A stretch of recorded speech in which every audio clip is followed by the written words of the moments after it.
রিমঝিমে ধারাতে চায় মন হারাতে, রিমঝিমে ধারাতে চায় মন হারাতে, এই ভালোবাসাতে আমাকে বাসাতে।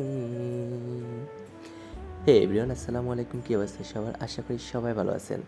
বছরের প্রথম বৃষ্টি আর বৃষ্টিতে ভেজা।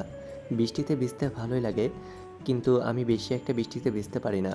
ঠান্ডা লেগে যায়, এতই ঠান্ডা লাগে যে কাঁপুনি ধরে যায়। মূলত কম্পিউটার ক্লাস করতে গিয়েছিলাম, তো সেখান থেকে আস্তে আস্তে বৃষ্টিতে ধরে ফেলেছে, আর বৃষ্টিতে ভিজে ভিজে বাসায় আসতে হয়েছে। তো ভাবলাম ছাদে গিয়ে একটু বৃষ্টিতে ভিজা যাক। তো ছাদে এসে পড়েছি বৃষ্টিতে ভিজতে, এবং ভিজতে খুবই ভালো লাগে, কিন্তু ঠান্ডাও লাগতেছে প্রচুর।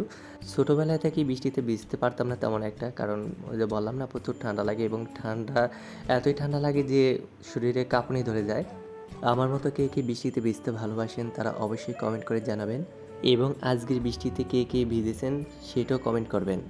আপনার এলাকায় যদি এরকম বৃষ্টি হয় কোনো একদিন, তাহলে আমাকে অবশ্যই জানাবেন। আমি গিয়ে আপনার বাসায়, মানে আপনাদের ছাদ থাকলে ছাদে বা উঠোনে বৃষ্টিতে ভিজবো দুজনে মিলে।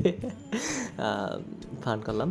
আর বললামই তো, বৃষ্টিতে তেমন একটা ভিজতে পারি না, ঠান্ডা লেগে যায়। হয়তো বা আজকেও ঠান্ডা লেগে যাবে, এবং জ্বরও আসতে পারে। আর সর্দি ঠান্ডা তো লেগেই থাকে গায়ে পানি পড়লে। তো সবাইকে ধন্যবাদ, এবং ভালো থাকবেন, সুস্থ থাকবেন। আল্লাহ হাফেজ।